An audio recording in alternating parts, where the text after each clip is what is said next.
नमस्कार, मैं मनमोहन मिश्रा। दोस्तों, 2 दिनों से आप सोशल मीडिया में एक खबर को बड़ी बारीकी से देख रहे होंगे या बार बार देख रहे होंगे, या हर पत्रकार, राष्ट्रवादी पत्रकार, गोदी मीडिया नहीं, हर राष्ट्रवादी पत्रकार इस मुद्दे को सोशल मीडिया में इस घटना की बहुत चर्चा है। एक सीआरपीएफ का जवान ट्रेन में कुछ यात्रियों से उलझता है और अपना आपा खो देता है, और फिर वो अपने सीनियर को भी जान से मार देता है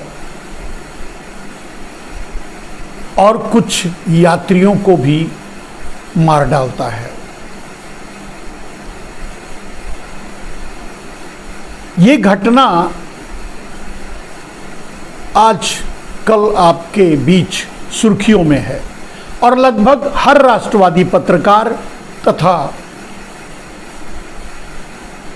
बुद्धिजीवी या जो भी इन विषयों पर, देश के विषयों पर बोलते हैं, कहते हैं, सुनते हैं, समझते हैं, सवाल करते हैं, वो आगे बढ़कर सवाल उठा रहे हैं और कह रहे हैं।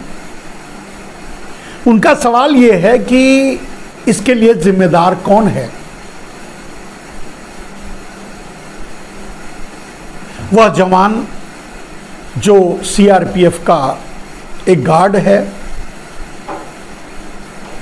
ट्रेन में उसकी ड्यूटी है, रेलवे सुरक्षा से जुड़ा हुआ है,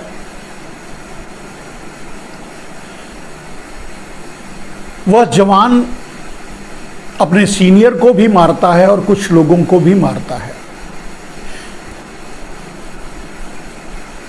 लेकिन उससे ज्यादा मारते वक्त, मारते समय, मारने से पहले या मारने के बाद जो कहता है वो बहुत बड़ी बात है। 2 नाम लेता है, उसके पक्ष में, उसके समर्थन में वो इस तरह की घटना को अंजाम देता है। सभी पत्रकार, सभी बुद्धिजीवी या जो भी राष्ट्रवादी पत्रकार हैं, गोदी मीडिया, सुपारी मीडिया और डाबर मीडिया के अलावा, वो सवाल उठा रहे हैं, कह रहे हैं, पूछ रहे हैं कि आखिर उसने ऐसा क्यों किया और इसके लिए जिम्मेदार कौन है। और अगर सीधे कहें तो लोग इस बात को कह रहे हैं कि इसके लिए जिम्मेदार नरेंद्र मोदी हैं। नरेंद्र मोदी की सोच है, नरेंद्र मोदी द्वारा फैलाया हुआ जहर है, नरेंद्र मोदी की राजनीति है, नरेंद्र मोदी के कुत्सित कर्म हैं, या नरेंद्र मोदी का विष है जो अब बेल बनकर सामने आ रहा है। अगर सीधे से कहें तो नरेंद्र मोदी को इसके लिए जिम्मेदार ठहराया जा रहा है, इसमें कोई दो राय नहीं। यस, इसके लिए सीधे सीधे नरेंद्र मोदी जिम्मेदार हैं। लेकिन मैं जो आपसे बताना चाहता हूं और कहना चाहता हूं वो ये है कि लोग ये कह रहे हैं कि कुछ लोग ये कह रहे हैं कि ऐसे जवान, कुछ जवान लोग ये कह रहे हैं, राष्ट्रवादी पत्रकार ये कह रहे हैं, लेकिन ये सच नहीं है। सच ये है कि भारत का लगभग जो भी नरेंद्र मोदी के नफरत की चपेट में आया है, नफरत के विष को पिया है, नफरत का जहर जो नरेंद्र मोदी द्वारा भेजा गया, डाला गया, फैलाया गया, उसकी चपेट में आया है, वो हर आदमी इन्फेक्टेड है, वो हर आदमी इस वायरस से ग्रसित है। और ऐसे एकाध नहीं हैं, लाखों करोड़ों में हैं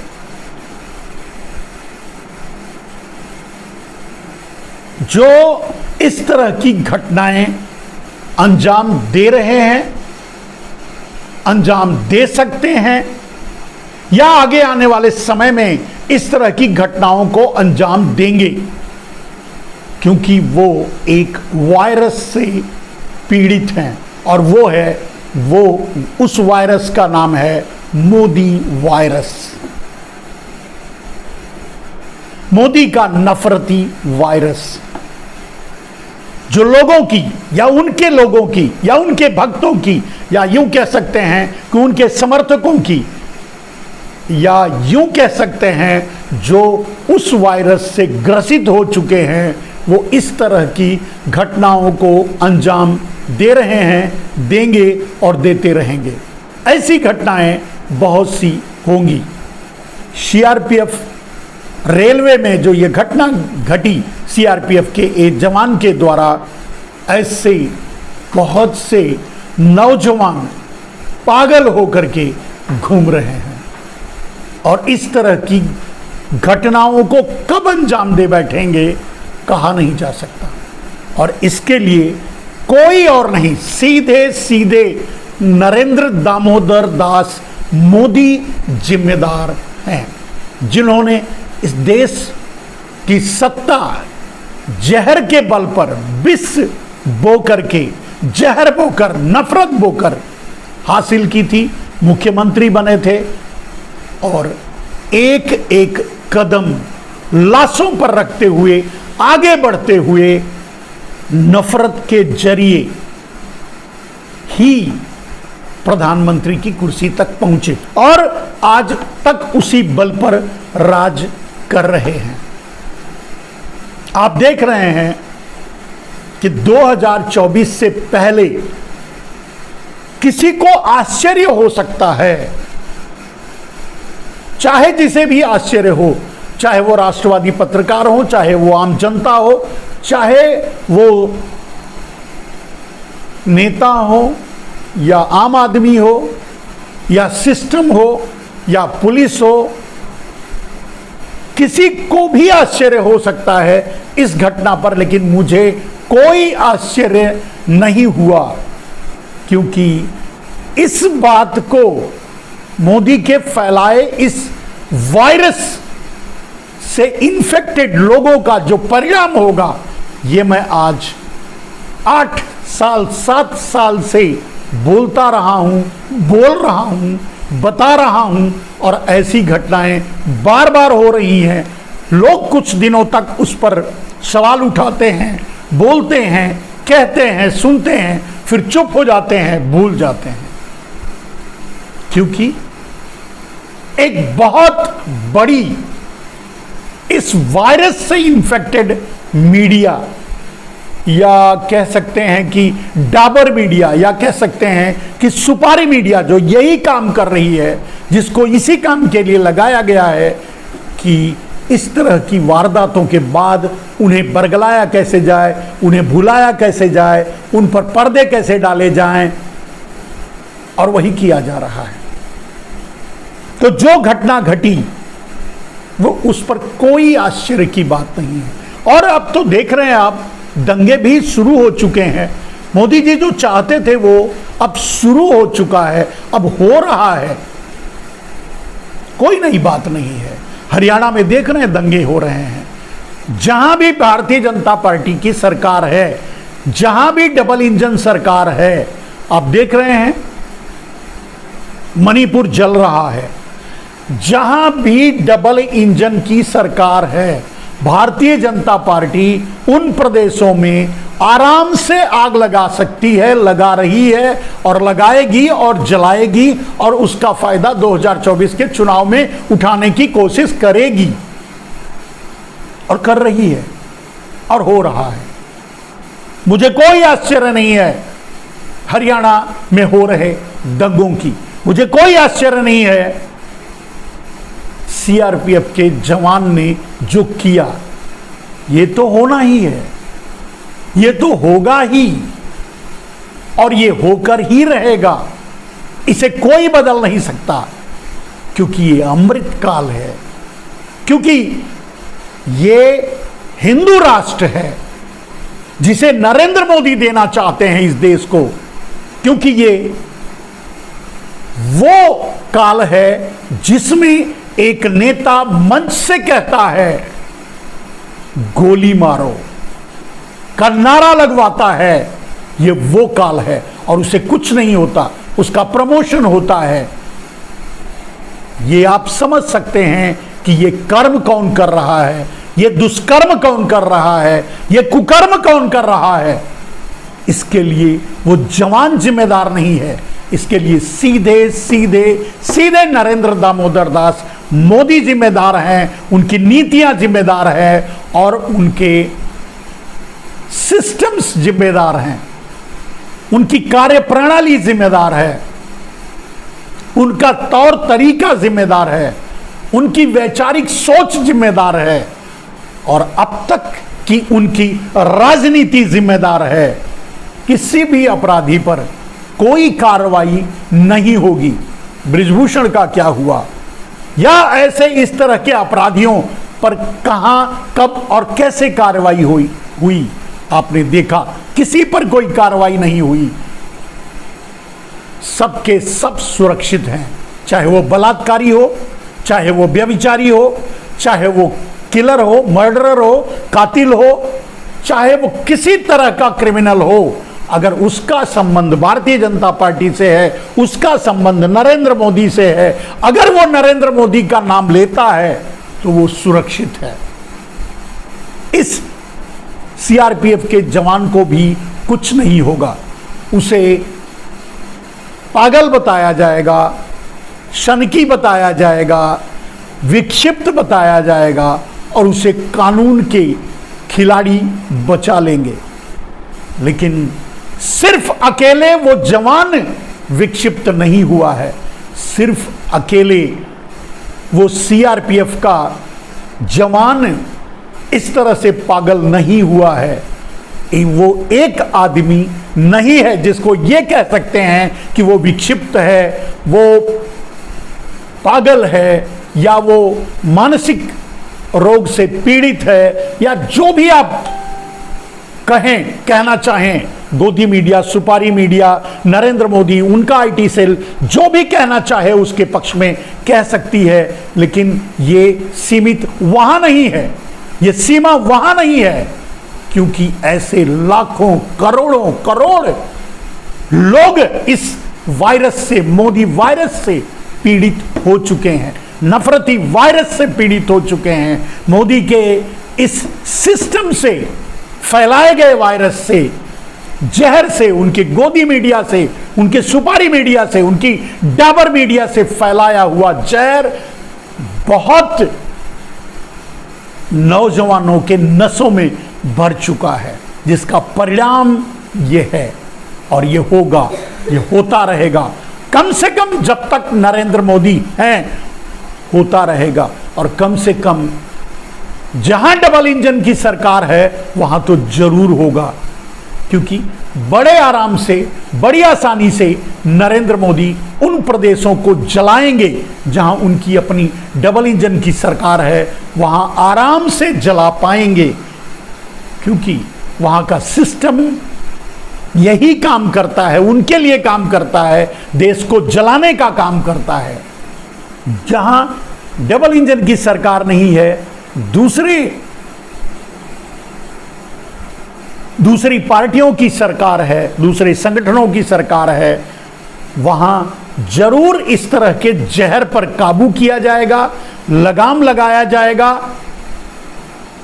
रोका जाएगा और इससे उन प्रदेशों को बचाया भी जाएगा और वो प्रदेश बचेंगे। आपने देखा होगा कुछ घटनाएं तमिलनाडु से लेकर के, बिहार से लेकर के, वेस्ट बंगाल से लेकर के, जहां जहां डबल इंजन की सरकार नहीं है वहां नरेंद्र मोदी के नफरती चिंटू चाहे जितना भी जहर घोलने की कोशिश कर लें या जहर घोलने की कोशिश कर रहे हैं, उसका असर नहीं हो पा रहा है।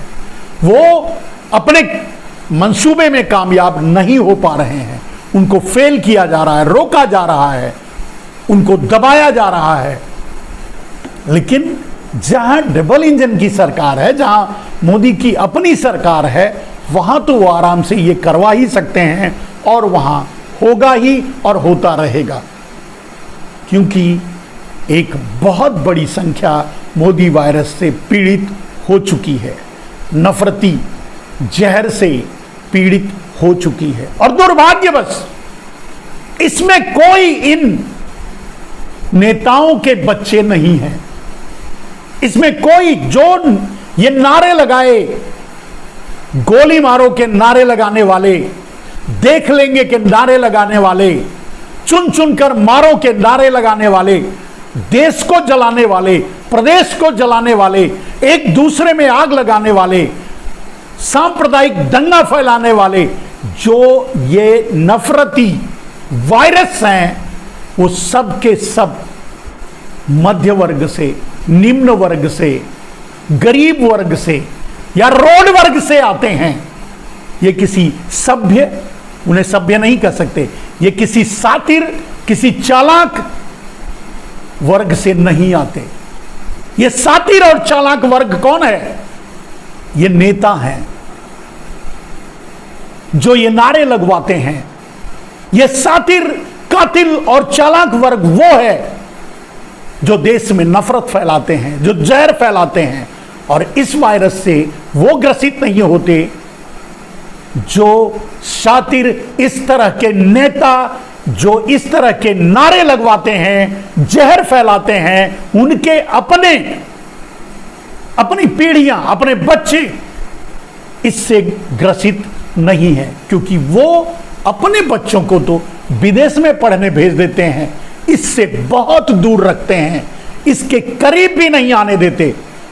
आप बताइए, किसी इस सातिराना नारा लगाने वाले किसी का बच्चा इस तरह से रोड पर नारा लगा रहा है, या इस तरह की घटनाएं कर रहा है, या इस तरह के दंगों में शामिल हो रहा है, या बजरंग दल का सदस्य है, हिंदू राष्ट्र या जय श्री राम के नारे लगा रहा है, या हिंदू राष्ट्र की मांग कर रहा है, या मुसलमानों और हिंदुओं में आग लगा रहा है, या दंगे फैला रहा है, या इन दंगों में शामिल हो रहा है, या कोई इस तरह का सीआरपीएफ का जवान इन नेताओं के घरों से है। ये मध्य वर्गीय लोग हैं, ये गरीब वर्ग के लोग हैं जो किसी तरह से माँ बाप पैसे इकट्ठा करके, रिक्शा चला करके, मजदूरी करके अपने बच्चों को पाले हैं, पोसे हैं, बड़ा बनाए हैं और इस ओहदे तक पहुंचाए हैं। लेकिन नरेंद्र मोदी का जहर, उनका ये विष, उनका ये जहर, उनका ये नफरत हर बच्चों की नसों में फैलाया जा रहा है, और उन बच्चों की नसों में जो इनसे इत्तेफाक भी नहीं रखते, इनसे दूर दूर तक का उनका नाता नहीं है, इनके परिवार से नहीं आते, इन सातिरों के, इन कातिलों के, इन क्रिमिनलों के, इन अपराधियों के, इंक्लूडिंग भारत की मुख्य गद्दी पर बैठे हुए से लेकर के निम्न स्तर के नेता तक, आप बताइए उनके बच्चे ये कर्म कर रहे हैं, ये दुष्कर्म कर रहे हैं, ये कुकर्म कर रहे हैं। कौन है जो जय श्री राम का नारा लगा रहा है और वो किसी नेता का बेटा है, वो नितिन गडकरी का बेटा है, वो अमित शाह का बेटा है। नरेंद्र मोदी का तो आगे पीछे कोई रोने वाला नहीं है। वो राजनाथ का बेटा है। कौन है जो बजरंग दल का कार्यकर्ता है? कौन है जो विश्व हिंदू परिषद का कार्यकर्ता है? कौन है जो आरएसएस की लाठी लेकर घूम रहा है? कौन है जो इस तरह के दंगे कर रहा है, करवा रहा है? कौन है जो इस तरह की गोलियां चला रहा है, चुन चुन कर मार रहा है, गिन गिन कर मार रहा है, लोगों का धर्म पूछ कर मार रहा है? ऐसा कौन है? इन नेताओं का बेटा, इन नेताओं की बेटी। ये नेता नहीं है, ये विष बेल हैं, ये जहर हैं, ये सातिर हैं, ये कातिल हैं, और यही जिम्मेदार हैं। इस बात को आम आदमी नहीं समझ पा रहा है। इस बात को वो 80 करोड़ लोग जो 5 किलो अनाज का कटोरा लेकर भीख मांग रहे हैं, वो नहीं समझ पा रहे हैं और उनके ही बच्चे इस तरह का कर्म कर रहे हैं। इस तरह से नरेंद्र मोदी के वायरस से ग्रसित हो रहे हैं, नरेंद्र मोदी के जहर से पीड़ित हो रहे हैं और इस तरह से घटनाएं करके खुद जेल जा रहे हैं, लोगों की जान ले रहे हैं, लोगों को त्रसित कर रहे हैं, देश को बर्बाद कर रहे हैं, मणिपुर की घटनाओं को अंजाम दे रहे हैं।